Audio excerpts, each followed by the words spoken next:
पश्चिम बंगाल में सीएम योगी आदित्यनाथ मौजूद हैं। सीएम योगी आदित्यनाथ की रैली है खानाकुल में। बंगाल के खानाकुल में ये सीएम योगी आदित्यनाथ की ओर से रैली की जा रही है। रैली में टीएमसी पर जमकर बरसे हैं सीएम योगी आदित्यनाथ। ये बड़ी जानकारी हम आपको दे दें, पश्चिम बंगाल में प्रचार में जुटे हैं और कहा गया कि दीदी ने बंगाल को केवल भ्रष्टाचार दिया है। क्या कुछ कह रहे हैं सीएम योगी आदित्यनाथ, सुनते हैं। स्वामी रामकृष्ण परमहंस की इस धरती पर आकर के आप सबके साथ समाज बनाने का जो सौभाग्य मुझे प्राप्त हो रहा है, इसके लिए अपने आप को धन्य महसूस करता हूं। इसके लिए मैं आप सबका हृदय से अभिनंदन भी करता हूं।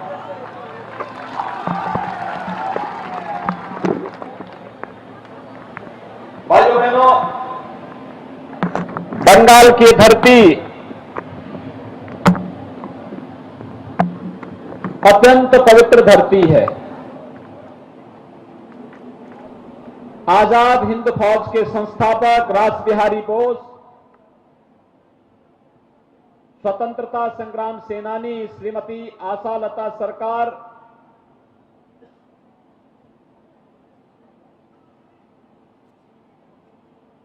नेताजी सुभाष चंद्र बोस,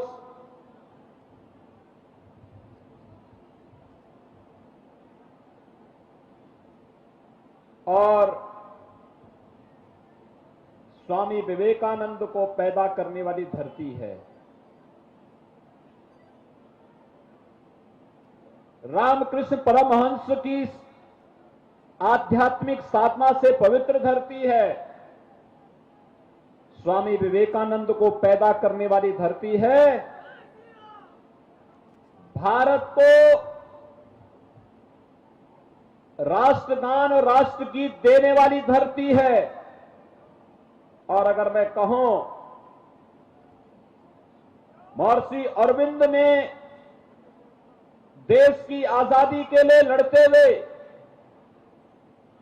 यहां की जेलों में ही आध्यात्मिक अनुभव अर्जित करके लोक कल्याण का मार्ग प्रशस्त किया था। और भाइयों बहनों,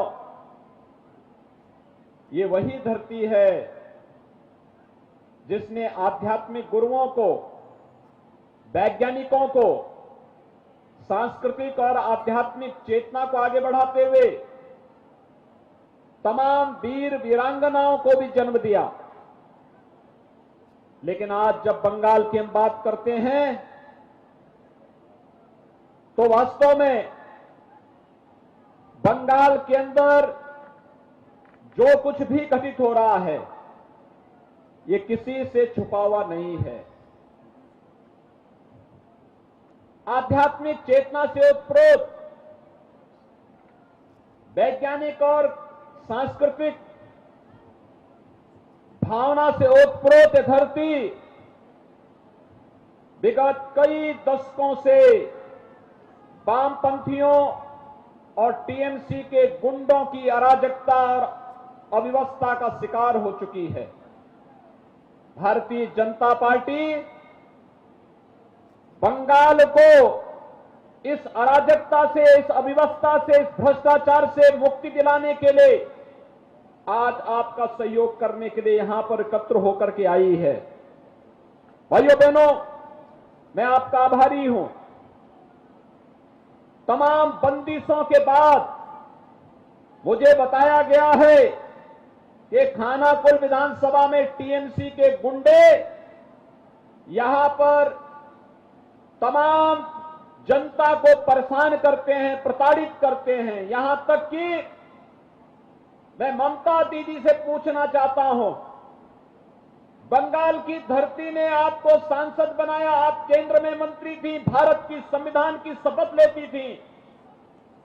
बंगाल की धरती ने आपको 10 वर्षों से मुख्यमंत्री बनाया, भारत का संविधान की शपथ लेकर के आपने मुख्यमंत्री पद की शपथ ली।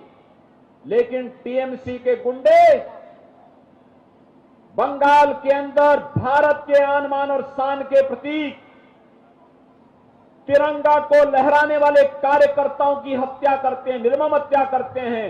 भारतीय जनता पार्टी के कार्यकर्ता सुदर्शन प्रमाणिक की हत्या भी टीएमसी के गुंडों ने केवल इसलिए कर दी थी क्योंकि इन टीएमसी के गुंडों के राष्ट्रद्रोही कृत्यों को और भ्रष्ट कृत्यों के खिलाफ श्री सुदर्शन प्रमाणिक लगातार आंदोलन कर रहे थे। और उन्होंने देश की स्वाधीनता दिवस के अवसर पर जब भारत के आन बान शान के प्रतीक भारत के तिरंगे को फहराने का प्रयास किया तो उनकी निर्मम हत्या कर दी गई। लेकिन भाइयों बहनों, आज हम सब आपको आश्वासन देने के लिए आए हैं, आपका ये संघर्ष व्यर्थ नहीं जाने वाला है। सुदर्शन प्रमाणिक जैसे कार्यकर्ताओं ने जो अपना बलिदान दिया है बंगाल की धरती के लिए, इस गुंडागिर्दी को समाप्त करने के लिए मात्र 28 दिन बाकी हैं और 28 दिन के बाद टीएमसी के गुंडों को जहां पहुंचना होगा वहां पहुंचाने का कार्य किया जाएगा। ऐसे ही गुंडागिर्दी आज से 4 वर्ष पहले उत्तर प्रदेश में भी कुछ लोग करते थे, लेकिन आज उन गुंडों का पता ही नहीं लगा कहां चले गए, गायब। अगर आपको हमारा ये वीडियो पसंद आया हो तो पेज को लाइक और शेयर करें और इसी तरह की हर वीडियो सबसे पहले पाने के लिए चैनल को सब्सक्राइब करें।